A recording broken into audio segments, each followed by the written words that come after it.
shirkadda Dahabshiil Group oo ka qayb gashay munaasabad qaaraan loogu ururinayay dhismaha wadada xaafadaha Boqol Jire iyo Sheekh Cumar ee magaalada Hargeysa ayaa halkaasi mas'uuliyiintii ka hadlay waxa kamid ahaa Cabdi Faarax oo ka socday shirkadda Dahabshiil Group waxaanu halkaasi ka sheegeen shirkadahan ay halkaasi kaga qayb qaadanayaan lacag dhan $60,000 intaan ku dhawaaqin waxaan ku horeynayaa saddex arrimood marka hore horta waxaan u mahad celinayaa qolada baarlamaanka cusub soo gashay iyo qolada deegaanka cusub soo gashay waxaan ugu mahad celinayaa qoliyii hore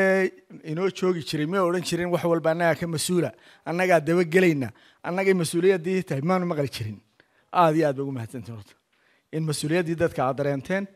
in haddii mid kale yaa dadkii mas'uul ka tihiin in waxoodii aad daba gashaan aad iyo aad baan idinka mahad celinaa anigu Dahabshiil Group ahaan waxaan ku dhawaaqaynaa wadadaas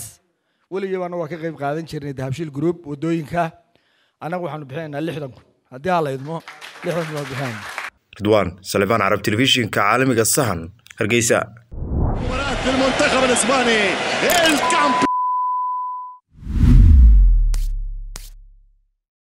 بليند على القائم الثاني على طريقة فان باستين وهذه جول هذه خطيرة وهذه جول دياغو كوستا اللي هي لعنة سلفادور شيء كبير السلسعو halkani waa istaadiyaha Lusail ciyaaraha koobka qaramada kubadda cagta adduunka haddana goolkulaadka ciyaartooyga Cabdilhani baa isu diyaarinaya oo la laagay fursadda ee goolaadka شيء كبير kala soco ciyaaraha koobka adduunka ee dalka Qatar internetka xawaaraha leh shirkadda Samtel adigoo isticmaalaya hal eber hal Samtel caalami